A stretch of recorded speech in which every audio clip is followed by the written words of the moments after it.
Ndugu zangu wapendwa katika Kristo, karibuni kwa tafakari ya neno la Mungu, ikiwa ni Dominika ya 22. Masomo yetu ni mwaka A wa kanisa, na leo basi katika somo la kwanza kutoka kitabu cha nabii Yeremia sura ya 20 tunasikia nabii Yeremia tena anasali, lakini anasali kwa uchungu. Anapitia mengi, anapitia magumu, anadharaulika, watu wanamzomea. Anamwambia Mungu, yani wewe umenihadaa na mimi nikahadaika. Nikana kwamba Mungu alimtriki, ni kama Mungu alimwambia kwamba nitakuwa na wewe, lakini anaona kana kwamba Mungu kama amemdanganya hivi, kama vile alifikiria utume utakuwa tu mzuri, kwa hiyo kutakuwa na changamoto. Sasa kana kwamba Mungu umenidanganya hivi na mimi nikadanganyika hivi. Ni kama uliniambia ni hivi, lakini mbona naona mambo tofauti. Ni kweli Yeremia alipitia magumu mengi sana. Yeremia baada ya kutangaza hukumu kwenye sura ya 19 kwamba watu wasipoacha dhambi watapelekwa utumwani Babuloni. Tukumbuke kipindi hicho Wayahudi au taifa la Yuda lilikuwa linategemea watu wa Misri waje wawasaidie. Na aliwashaambia tangu sura 17 kwamba na alaaniwe yule mtu anayetegemea mwanadamu, anayemfanya mwanadamu kuwa kinga yake. Sio sahihi. Mtegemeeni Bwana, Bwana ndio wakutegemea. Lakini hawakusikia, walimkamata Yeremia na kumpiga. Yeremia amelalamika kwenye sura ya 11, amelalamika kwenye sura ya 12, amelalamika tena kwenye sura ya 15, akalalamika kwenye sura ya 17, na sasa hivi mara ya 5 analalamika tena kwenye sura ya 20. Kwa hiyo ana malalamiko yake matano, au unaweza kusema confession, 5 confessions of prophet Jeremiah. Yaani amesali kwa maungamo yake mbele ya Mungu, akiwa analalamika mbele ya Mungu karibu mara 5 kama nilivyotaja kwenye hizo sura. Ukisoma utakutana nazo. Ndugu zangu, kwa nini Yeremia analalamika? Analalamika kwa sababu yeye ametumwa na Mungu. Mungu amemtuma. Dunia haitaki ukweli. Wao wenyewe hawataki ukweli. Wamemchukia yeye. Yeye amekuja anahubiri kwa watu wake. Anawaambia tena sasa hivi anahubiri akiwa katika hekalu. Akiwa kule wakati anahubiri alikamatwa na kuhani maarufu alikuwa anaitwa Pashur. Huyu Pashur mwana wa Imeri alimkamata kama ilivyokuwa kwa Yesu kipindi kile Yesu alipokuwa anahubiri. Mafarisayo makuhani wakawa nakasirika, wakatafuta kila njia ya kumkamata Yesu na kumsulubisha. Ndivyo ilivyokuwa kwa Yeremia. Yeremia alikamatwa na huyu Pashur. Pashuri alimkamata Yeremia akamweka kwenye stock. Hii inaitwa stock, ili uweze kuielewa vizuri. Ngoja nitumie msalaba wa San Damiano wa Mtakatifu Francisco. Sasa ili uweze kuelewa stock aliyofungiwa, iliyotumika kumtesa nabii Yeremia ni kama hivi. Unaona kama huu msalaba, utoboe shimo hapa, alafu utoboe shimo hapa, na hapa pia utoboe shimo. Sasa Yeremia yeye mikono yake iliingizwa kwenye upande huu na upande huu, na shingo, kichwa kikaingizwa hapa. Alafu wakati kichwa kimeingizwa hapa na mikono iko huku, umekaa hivi na kichwa kiko hivi, kwenye miguu huku kunakuwa na sehemu ya kujishikiza, kama miguu inataka kuning'inia hivi, lakini inajishika kidogo. Kwa hiyo unatumia muda mwingi kuteseka, yani muda wote hauko kwenye comfort. Yani hauko kwenye hali nzuri. Yani unahangaika kila saa, unahangaika, mikono iko imepitishwa huku na huku, kichwa kimetokea hapa. Alafu na mbaya zaidi, hii stock ilikuwa inakaa kipindi cha nabii Yeremia wanasema ilikuwa inakaa kwenye Benjamin Gate. Gate la Benjamini upande wa kulia wa hekalu. Sema ambapo maelfu kwa maelfu watu walikuwa wanapita kuelekea hekaluni, ili huyu anayepewa adhabu aonekane na watu wote wanaoingia hekaluni. Kwa hiyo sasa Yeremia alikuwa kwenye stock, amening'inizwa huku na huku, yupo pale na watu wote wanaingia. Alikamatwa na huyu Pashur na watu wote wanaingia, wanamuona. Wengine wakaanza kumoku sasa, kwanza kumtukana, kumtusi. Na mara nyingi walikuwa wanawekwa hapa sio manabii, walikuwa wanawekwa hapa ni wale criminals, wezi, watu ambao wamefanya vitu vya aibu, ndio walikuwa wanawekwa hapa. Lakini Yeremia yeye alihubiri ukweli akiwa hekaluni, akawaambia sio sawa kutegemea Misri, mtegemeeni Mungu wenu. Lakini hawakusikia. Walichokifanya, walimkamata. Sasa huyu Pashur alimkamata Yeremia kwamba unaleta tafrani, unaleta shida, unafanya watu wasisali kwa amani, unaleta meseji zako kutoka kwa Mungu za judgment, za hukumu, unakuja kutuondoa kwenye comfort zone, kwenye hali yetu ya furaha. Kwa nini unaleta tafrani? Kwa hiyo walikuwa wanafanya hivyo ili kufurahisha umati, lakini hajui kwamba huyu Pashur alikuwa anafanya mapenzi ya Mungu asitendeke.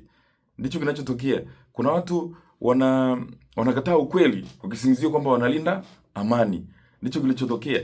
Pashur alikuwa anafanya hivyo. Alimkamata Yeremia kwa sababu Yeremia alionekana ni kana kwamba analeta tafrani, anawakosesha watu raha. Kwa nini analeta message zake? Kwa nini analeta ujumbe wake wa kuwafanyia watu wasikae katika hali nzuri? Kwa nini analeta ujumbe wake ambao ni ujumbe ambao unafanya watu wakae kwenye mahangaiko na mateso? Kwa ndugu zangu wapendwa, Yeremia anataka kuacha. Anataka kuacha kama asihubiri, anaona anateseka, anaumia. Lakini anasema ninapojaribu kuacha kusema ule ujumbe ambao Mungu amenipa, nashangaa moyoni mwangu kunawaka moto na mifupa yangu inaungana na moyo, yani inateseka. Yani hapa kuna maumivu ya kutoka nje ya kuteswa kwa sababu ya kusema neno la Mungu. Lakini kuna maumivu tena ya kukaa kimya. Ya ukikaa kimya usiposema neno la Mungu, kuna moto. Yani hapo kuna vita viwili. Moto wa dunia unaokataa ukweli na moto ulioko ndani yako ambao Mungu ameuweka ambao lazima useme. Kwa hiyo nabii atapata tu amani atakapoamua kumtii Mungu. Akisema amani ya kweli itapatikana. Lakini akikaa kimya hali yake itakuwa mbaya zaidi kwa sababu hajatii mapenzi ya Mungu. Ni angalisho kwetu kwamba unapotumwa kwenda kuhubiri Injili, ujiandae kwa aibu. Aibu za watu, utaaibika mbele ya watu. Watu watakukejeli, watakutupia maneno, wataongea kila kitu watakachoweza kuongea. Lakini aibu mbele ya watu sio cha muhimu, sio vitu vya kutisha. Kumtii Mungu ni bora zaidi kuliko kuona aibu. Kwa hiyo simama imara na utume. Lazima utambue kwamba utume wa kuhubiri Injili sio kazi rahisi, ni kazi ngumu. Dunia haipendi kusumbuliwa. Watu wengi wako busy, hawataki kuguswa. Kuna watu wanafurahia vitu vyao. Nimewahi kuambieni ni kama sehemu ambapo mbwa ameficha nyama yake. Ukipita hapo, dunia inakukimbiza, haitaki watu ambao wanahubiri ukweli. Inataka watu ambao wanaongea tu vile vitu ambavyo watu wanasikia, wafurahie, waendelee kukaa kwenye dhambi zao, watu wakae kwa amani ya uongo ambapo kiwalisia watu wanaangamia kwenye dhambi. Kwa hiyo ndugu zangu wapendwa, kuhubiri neno la Mungu linaweza kukuletea matatizo badala ya amani. Kwa hiyo jiandae, wewe ambaye ni mhubiri, ambaye unaamua kuhubiri kuyatii mapenzi ya Mungu. Hutaweza kukaa kimya. Kama ukiyatii mapenzi ya Mungu hutaweza kukaa kimya. Ndani yako kuna fukuto, kuna moto kama nabii Yeremia unaomchoma, unaounguza mpaka mifupa, unaomfanya aongee. Na utakapoongea utakutana na kina Pashuri wengi wa dunia hii, watakusulubisha. Wengine watakuweka kwenye stock, utaning'inizwa, utatengwa, utachukiwa. Lakini ndugu zangu, jua tu amani ya kweli itakuja kwa kutii mapenzi ya Mungu, sio kwa kufurahisha dunia. Siku zote tegemea kuchukiwa, tegemea kupata maadui unapoamua kuhubiri neno la Mungu, kama nabii Yeremia alivyofanya na yalimkuta, na yeye alikuwa anaongea tu ambacho Mungu amemwambia. Lakini tambua, Yeremia alisali mara nyingi akiwa anamwambia Mungu, umenihadaa. Ni kama vile ulinidanganya hivi. Mbona kama uliniambia utakuwa na mimi? Mbona kama umeniacha hivi? Lakini kwa uhalisia Mungu alikuwa hajamwacha. Na wewe siku zote hubiri. Mungu akikutuma hakuachi. Yuko na wewe. Mungu hasemi uongo. Hakuachi, atakupigania hata pale mahali ambapo dunia inakumoko, inakushutumu, watu wanakudharau, wanaona kama vile umekosa kazi hivi, ni kama sijui unaongea mavitu gani. Kwa ndugu zangu wapendwa, katika Dominika hii tujifunze kutoka kwa nabii Yeremia. Moto wa Mungu ulioko ndani yako lazima useme. Kukaa kimya mahali ambapo unatakiwa useme ukweli, mambo yatakuwa mabaya zaidi kwako. Bora uchukiwe na dunia ikuone vibaya, lakini Mungu akuone uko sahihi. Nenda hubiri ukweli, sema ukweli mbele ya Mungu, uweze kubaki salama. Katika Dominika leo tunaweza tukasema kwamba kumtumikia Bwana lazima uwe tayari kubeba msalaba. Kumtumikia Bwana ni lazima kuwa tayari kubeba msalaba, ndugu zangu. Maisha yetu ni kumtumikia Bwana katika dunia hii.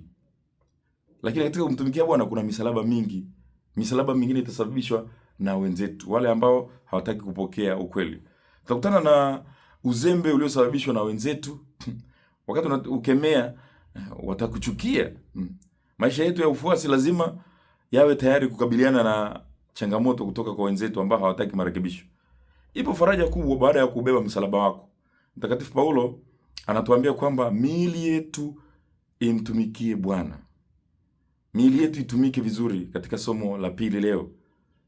Ndugu zangu wapendwa, katika Zaburi yetu ya wimbo katikati, tunamsikia Daudi akiwa anasali. Anasema, "E Bwana Mungu wangu, nafsi yangu inakuonea kiu."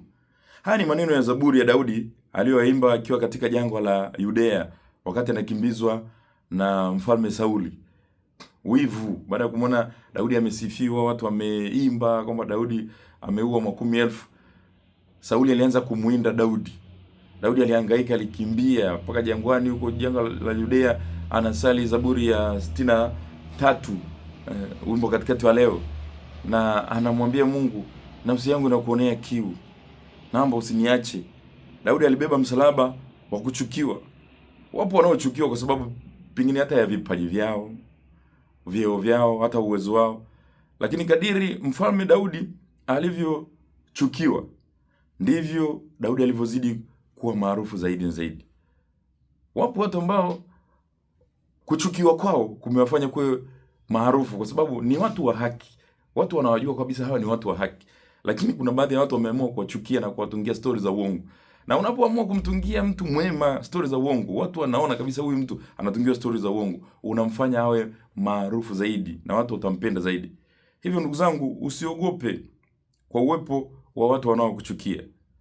Na katika sala zako usiache kumlilia Mungu. Wakumbuke.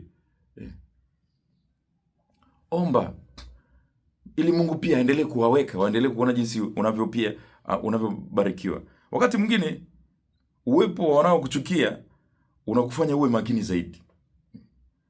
Baadhi ya zaburi na sala nyingi zilitungwa na kuimbwa na Daudi kipindi akiwa anateswa na mfalme Sauli. Chuki za Sauli zilimfanya Daudi akae karibu zaidi na Mungu. Na leo katika somo la kwanza, kama tulivyo tafakari, Nabii Yeremia katika somo hili la kwanza anaona ugumu katika kuifanya kazi ya Bwana kwa sababu haoni matokeo ya haraka kwa kazi yake. Kila anapoitenda kazi ya Bwana anajikuta tu anaibua shida zaidi, uadui unazidi. Wakati Pashuri anakuja mkamata, wakati mwingine alikamata akatupu kwenye birika ambalo lilikuwa lina maji, bahati nzuri hakufa. Anafikiria kwamba tayari amedanganywa na Mungu. Lakini kikweli Mungu alikuwa hajamdanganya. Kwa ndugu zangu wapendwa, unapoamua kumtumikia Mungu, utaonekana kama kichekesho hivi mbele za watu. Lakini unapaswa kuwa kama Nabii Yeremia, hakukata tamaa. Dhamiri yake inamsuta na kutambua kwamba Mungu ni wa maana kuliko dharau za watu. Kazi ya Bwana haipaswi kushindwa na dharau za watu. Hakika watumishi wa Bwana wanapaswa kusutwa na dhamiri zao kama Yeremia alivyosutwa na dhamiri yake. Wakati alipokuwa anataka kuacha, akajikuta tu hawezi. Tutambue kwamba kazi ya Bwana ina thamani kuliko dharau za watu.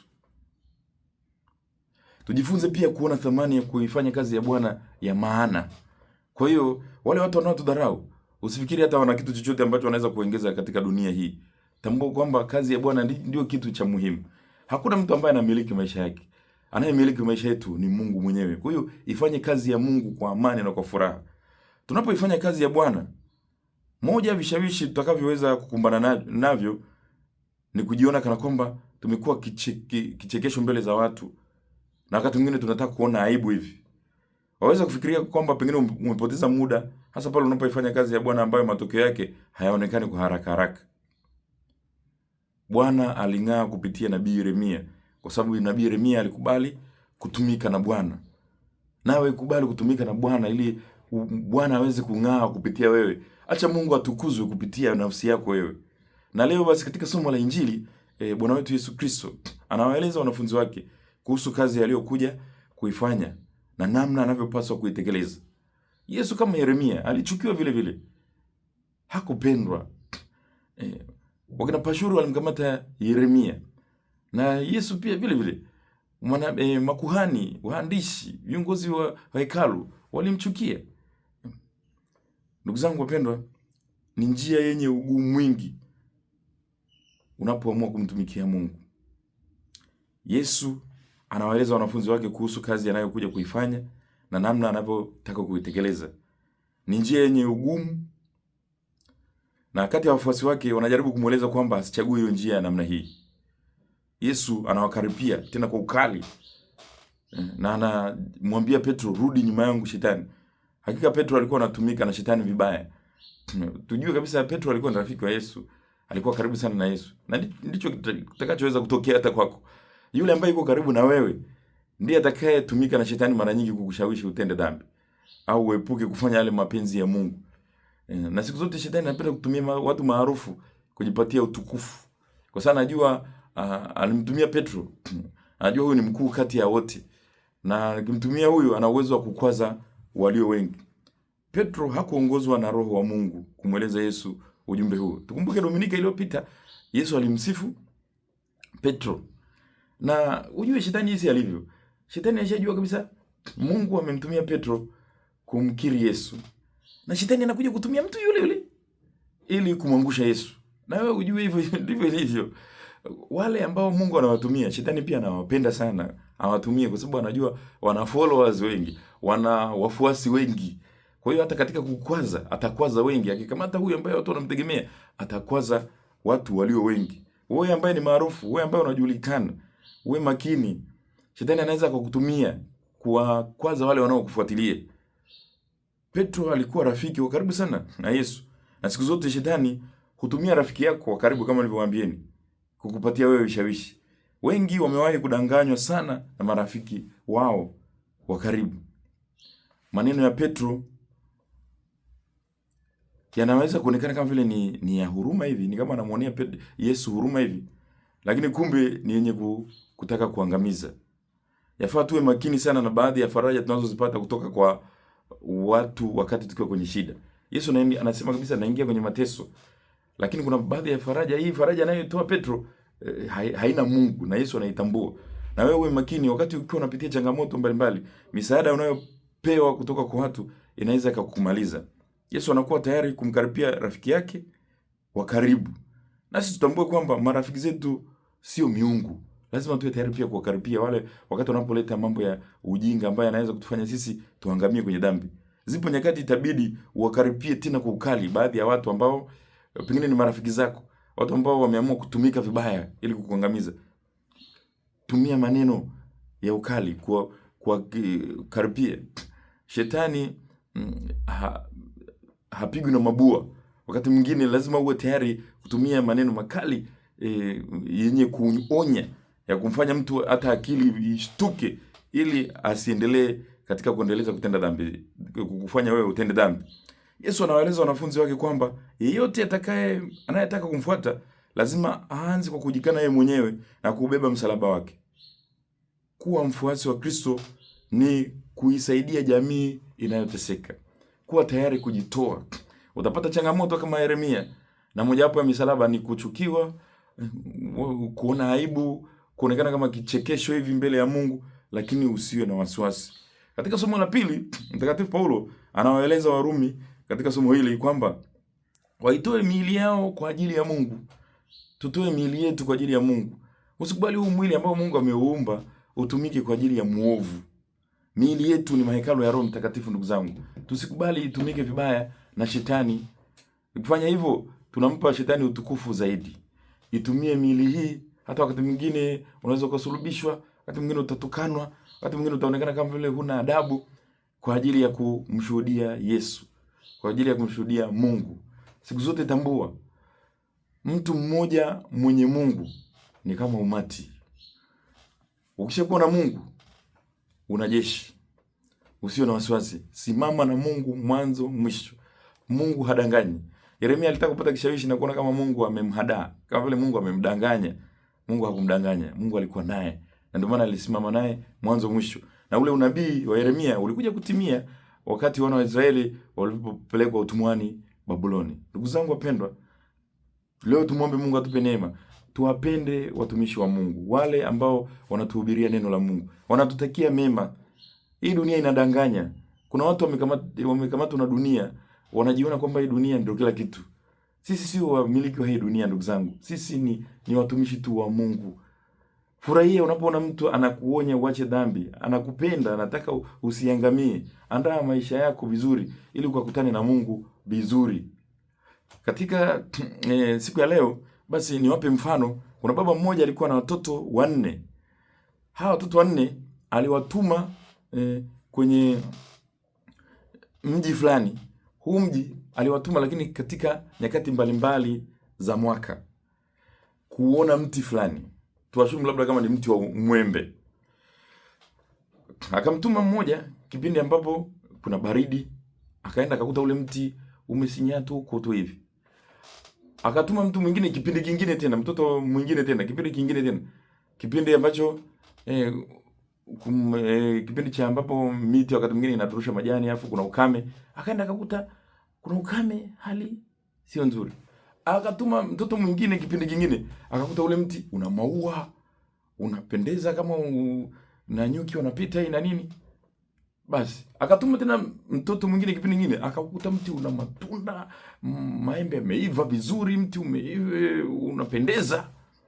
Basi akawaita wale watoto wake, akamwambia hebu nielezeeni kuhusu ule mti mlivyoenda mmekutaje. Kila mmoja akawa na wale. Ule wa kwanza akasema nilikuta tena umekaa vibaya tu huko hivi hivi. Akaja yule mwingine akasema nilikuta tena hauna hata majani huko tu umejichokea.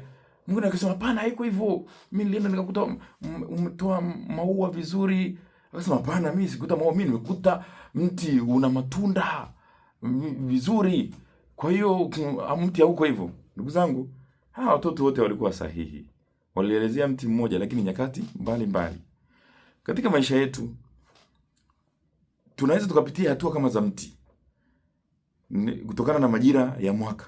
Kipindi cha kipupwe, kipindi cha masika, mti hauui vile vile. Kuna wakati kwenye maisha tunapitia masika ya maisha. Kuna wakati mwingine tunapitia wakati ambapo majani yameputuka, yani hata tuna kitu, tunadaiwa, madeni yamezidi, hali yetu ni mbaya. Kuna wakati mwingine pia Mungu alivyo mwema, matunda yanaanza kuanza hivi, maua yanaanza kuchipua. Tunakuwa na wafadhali angalau kunakuwa na matumaini. Lakini kuna wakati mwingine pia Mungu anatubariki, tunakuwa na baraka, tunakuwa na matunda. Kwa hiyo kipindi kimoja cha maisha kisikufanye ukate tamaa, uache kumtumikia Mungu. Kipindi kimoja kisikukatishe tamaa ukaona kama Mungu amekuacha. Tambua kwamba unaweza kupitia stage hizi zote 4 kipindi cha maisha yako, lakini usiache kumtumainia Mungu daima katika maisha yako. Mfano wa pili na wa mwisho, kuna mtu mmoja alienda kwenye kliniki ya Yesu. Alienda kwenye kliniki ya Yesu. Yesu ndo alikuwa daktari wa hiyo kliniki. Alipofika kwa Yesu, Yesu akabidi achukue damu. Alipochukua damu, akaipima. Alipoipima tu, akakuta ina upungufu wa ukarimu. Yaani huyu mtu kwenye nani yake, kwenye damu kuna pungua ukarimu, sio mkarimu. Sio mtu anayewatendea watu vizuri. Akakuta kuna upungufu wa ukarimu. Ikabidi apime body temperature, joto la mwili. Alipopima joto la mwili, akakuta ni 40, karibu 40.5 hivi. Akakuta ni joto hili limesababishwa na tamaa ya mambo mengi. Huyu mtu ana tamaa ya vitu vingi mpaka joto liko juu. Tamaa, temperature iko juu kwa sababu tamaa, kila anachokiona anakitamani.